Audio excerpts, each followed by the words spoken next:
I'm Lisa, and I'm the mom half of this duo. And I'm Shada. I'm Lisa's daughter. And welcome to Two Peas in a Plot, our little corner of the internet where we talk all things books. We read across genres and love everything from underrated gems to longtime favorites. And just a quick heads up, while we try to avoid spoilers, we do talk about what we liked or didn't, so there might be a few light spoilers along the way just to give you some context. So if you love stories and want to grow your TBR, hit that subscribe button and join the plot. Hello, everyone, and welcome back. Today's book is A New Lease on Death. This is a Ruby and Cordelia mystery by Olivia Blacke. This was published in 2024, and this is the first of three books. Well, the third one's coming out later in 2026, but super cute.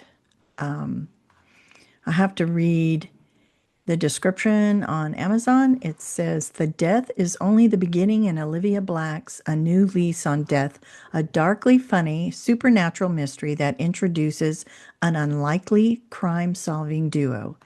Ruby Young's new Boston apartment comes with all the usual perks: windows facing the brick wall of the next door neighbor building, heat that barely works, a malfunctioning buzzer, noisy neighbors, a dead body on the sidewalk outside, and of course, a ghost.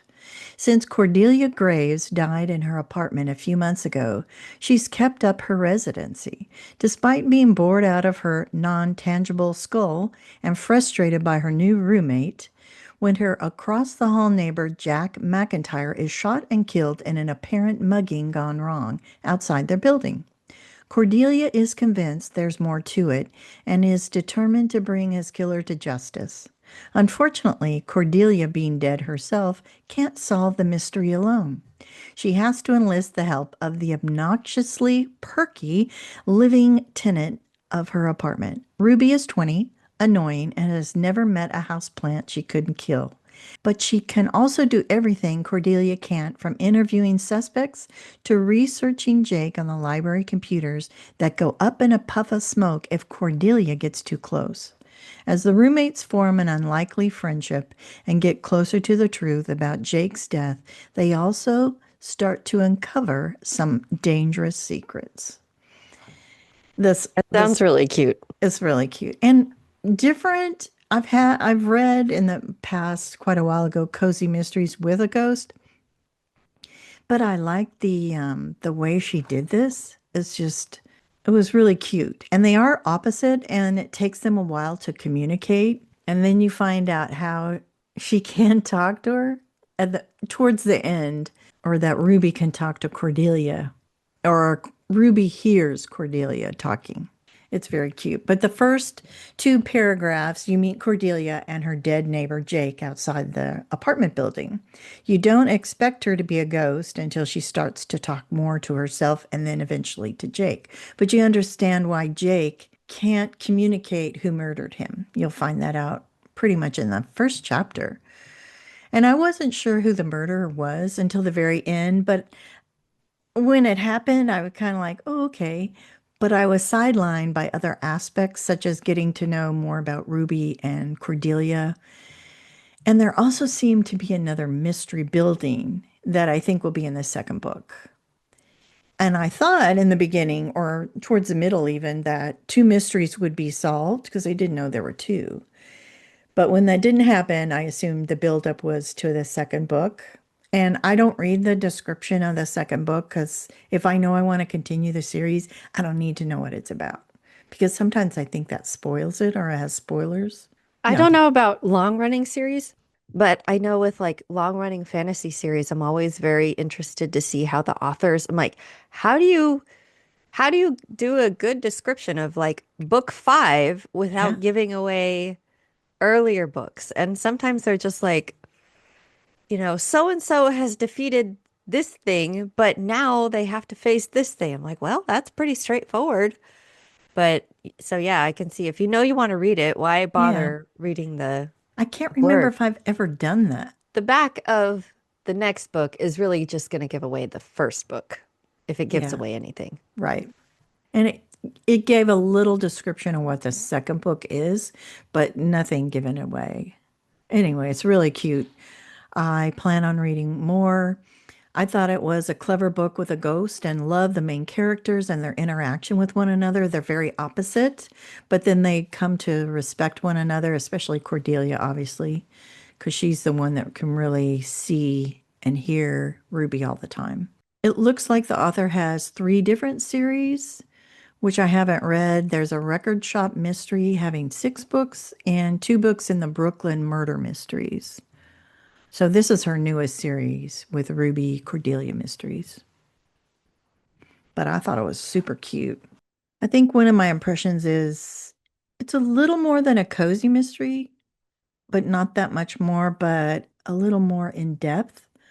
I thought it because of the way the ghost interacts with like electronics. Oh She, yeah, how she makes them explode. yes, and I think how that's pretty cool. she used to be really good at computers and help her team at her old job testing stuff, but she can't get near him now. But Ruby can. I think the atmosphere was more humorous, but at times it was just, and it was a little more investigative, which is what I truly love, the investigative part. So, did this book lean more cozy mystery or was it something slightly darker? I never felt it was really dark at all because I've read dark comedies or mysteries before. I think it was just a little bit above a regular cozy. I don't even know if I'd call it, I've heard the word cozy adjacent, and I like plain old cozy mysteries. I think it was just a little bit above, just because of the way she did her ghost and the characters themselves. I thought it was super cute. What do you mean above a cozy mystery? Like a little bit Um, scarier or a little bit, well, Not so, to me, a regular cozy is more surrounding yourself with a community and friendship and whatnot. But this friendship is with a ghost. And there didn't, I mean, she had her neighborhood that she liked and some of the neighbors in the building that she got to know, but it never had that cozy feeling to me. It wasn't a bad thing, a cozy feeling of the traditional cozy mysteries. So that's why I put it a little bit above, because that's not the feeling I ever got. It was always the ghost and the investigation and their relationship. And here and there were interactions with some of the neighbors and then the neighbors' friends. But it didn't never felt like that community feeling that you get with a true cozy. yeah, that to me sounds cozy adjacent because it just doesn't have all the elements of Yeah, a cozy, but it's still kind of cozy. cozy. Yeah. This sounds like it could be a pretty funny book in parts, especially with her blowing up the computers if she gets too close to them. Um, did you enjoy the humor? Was it humorous? It was at times, and I did enjoy the humor. You find out what Cordelia runs into when she touches people and what happens to those people. And then she also, I don't think it's given anything away, she meets a fellow ghost, which she's never met before. So she learns how to do different things being a ghost. So that was really cute. I really enjoyed that part. I think that's what I'm enjoying about this book in general with the ghost, the way the author has made Cordelia be able to do things and learn to communicate. So she's learning how to communicate with Ruby because she's a first time ghost, obviously. And then she meets another ghost that helps her out with a certain situation. And it's Yeah, pretty funny. that sounds really fun. It's really cute. I'd love to tell you more, but I can't explain more. Gives it away. Who do you think would really enjoy this book? And do you think I would enjoy it? It sounds really cute, but I know it's not your genre, but I think if you really enjoyed cozy adjacents or, even a cozy mystery, it's not that much different. Just as, it's leaving out a certain aspect of a true cozy. But if you like the investigation and love different quirky characters, I thought they were both really interesting. I could, because I think the chapters are set up, if I remember correctly, Cordelia and then Ruby, they'd switch off. And sometimes I'm like, I favor a character more than the other, but I really enjoyed it when they changed it because you got a different perspective of the situation at the time. Like Ruby would explain what was happening on her end, and then Cordelia's chapter would explain maybe the same situation, but her take on it and Oh, what that's really what really interesting. happened. Yeah, you didn't Yeah. understand what happened to Ruby in this one situation, but then when Cordelia speaks, you find out what happened to Ruby. It's really cute. It was really very entertaining and very, I thought, creative. Yeah. Also, I think I I fall into that trap too with certain books where I'm like, I don't want to go back to this character's perspective. So it's nice that the author was able to keep both perspectives very engaging. And I think it's a little bit easier to do when you only have two point of view Yeah. characters, because I read a lot of fantasy where there are lots of point of view characters, You and you had sometimes a I'm like, lot in your book, your I first did. book. Yeah, and I usually don't like that kind of thing, so Yeah. I inflicted it on my own readers. It was But good. I I enjoyed it. argue that my characters are all they're like there are very important things happening on multiple fronts because it is Right. such a huge story, Yeah, and they're all kind of main characters in their own way, I think. Like I I have one agree. core main character, but I still know that some people are not gonna they're not gonna like that, and that's okay. To me, it I was more. don't usually I don't like it. I enjoyed your book. It was called The Blue Wolf, and I enjoyed each character. It wasn't, I don't want to say it was like short stories because it all comes together, but you have to have these stories on each individual to know. It kind of reminds me of Game of Thrones in a way. And Oh, that's the only ooh. thing I compare because I'm not a big fantasy person, as you know. But, and that's the only thing I have Well, to Game of compare it with. Thrones has a ton of point of view characters. Yeah. I haven't read the books, but the show Yeah. was fantastic and I loved it. It was a little rough sometimes, but I enjoyed it. Okay, so we're gonna do a mini lightning round now. And so do you just answer? I'm so bad at this. I can never keep my answers short, but ideally we'll keep our answers short. So Okay. cozy or clever? I am sorry, I have to say both. It was really That's cozy fair. and a clever cozy. Just gonna put Mm, it there. That's perfect. Is it more charm or more suspense? A few times I did get the suspense, and I don't know if I'd put charm as the word, so I'm gonna charmingly suspenseful mystery cozy. I'll put my own spin on That's a lot of stuff to pack in there. That's more than a lightning. That's a Yes, thunderstorm. that's that's good. I like that. Favorite part, characters or plot? All of the above. It was just really creative, is the word the spin I put on it. Really creative and enjoyable. I'm sorry, I'm making this into That's a fine. an earthquake. I don't know. Now that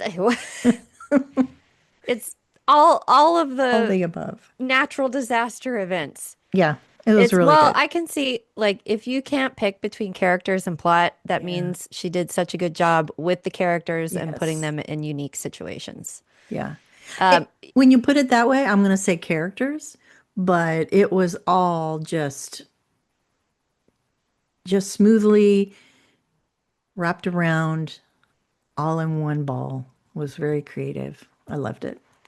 yeah, that sounds like a really nice balance of character and plot. Because sometimes, like, as much as I write epic fantasy, which is very, like, not plot heavy, but like world building. I Mhm. mean, it is plot heavy, but it's very world building heavy.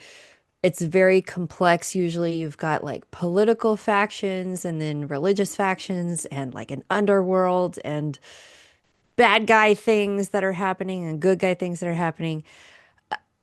I love building that stuff, but actually carrying like forward momentum, that's really hard for me. I feel like my characters are my strength, and Mhm. eventually I drag the plot along with them. You answered this, I think, earlier in the show, but read the sequel, yes or no? Oh yeah. definitely. And this, I think, I guess, I guess this is more just a personal taste preference, but I know you like both of these things. So I guess if you were pairing this book with a beverage, Mm. best enjoyed with coffee or tea? I'd say, well, coffee is my first choice. I do love tea also, hot or cold. But yeah, coffee, start my morning reading, take a break, then in the afternoon, have it with lunch. And then top it off at night. You know what I do? What? I just, well, I just have decaf so I can have a Oh, coffee whenever I want to. yeah. I know I need to get me some. Yeah, and I do that sometimes at night. I'll be like, you know how people get hot cocoa before bed or Hmm. something? I'm like, I'm just gonna make myself a decaf coffee, and it's delicious. That's awesome. Smells so good to me. Yeah, I don't know what, I can't remember where I was, or maybe I just walked into your house the other day and or last weekend. I don't know. Hmm. I guess the timing isn't important, but I walked in somewhere and I was like, oh, it smells like Barnes and Noble. It was just Oh, like yeah. whatever brew or blend it was, it smelled just like Barnes and Noble. Yeah. And I miss and it that made me feeling. want it. I know. I don't get out much anymore. I don't I either. mean, I It's like, do, but not to a bookstore because yeah, I just want to buy everything. I know. See, that's my problem too. Yeah. I want to go to the bookstore. I want to look at all the books. I want to Mhm. buy all the books. I want to get a coffee. I want to sit there, but then I know like I have work to do. Yeah. I can't just, I can't waste money and time here. Although I would argue, your money is never wasted on books, No, but I time, agree. like I need to be doing other things. Well, and I have so much more to read. I don't need more Oh yeah. books to wait Yeah. for me to read them. Well, that's all we have for you today. I really enjoyed this series, as you can tell. And as usual, we appreciate you hanging out with us. Thanks for being here and talking books with us. And if you love stories and want to grow your TBR, hit that subscribe button and join the plot with us. And we'll see you in the next chapter. Bye, y'all. Bye bye.